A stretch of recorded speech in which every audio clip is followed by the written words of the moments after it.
రుక్కు డాబా ఈసారి మీరు ట్రై చేసి చూడండి. ఫుడ్ బాగుంటేనే డబ్బులైతే ఇయ్యండనైతే చెప్పారు మావ. మనకి కిచెన్‌లో కూడా ఎంట్రీ ఇచ్చేసారు మావ. ప్రతి ఐటెమ్ గూడా మన కళ్ళ ముందే కుక్ చేసైతే ఇచ్చారు మావ. ఈ అన్న దిప్పాడయ్య కత్తి అదే గెంటి తిరగన నద్దూత అట్లా తిప్పాడు మావ.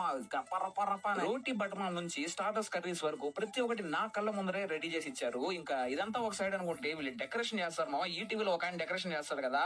టమోటాలు, తెరగడలతో ఆ విధంగా అయితే డెకరేషన్ చేసి ప్రెజెంట్ అయితే రెడీ అయిపోయాం. అన్న కూడా రెడీ అండ్ పెద్ద ప్లేట్లు అన్ని ఐటమ్స్ అయితే ఎత్తుకొని వచ్చేసారు.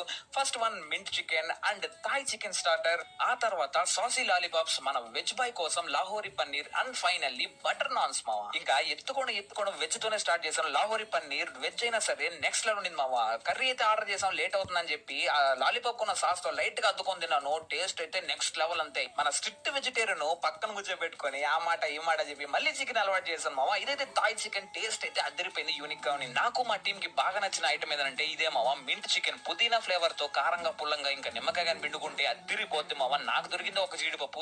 రోటీ అండ్ బోన్ కర్రీ అయితే ఎండ్ చేసాము. బోన్ కర్రీ అయితే బానే ఉండింది. ఇంకా చెప్పడం మర్చిపోయిన ఇందాక లాలీపాప్ అయితే థమ్స్ అప్ లేదంట మావా, అందుకే క్యాంపాతో అయితే ఫినిష్ చేసి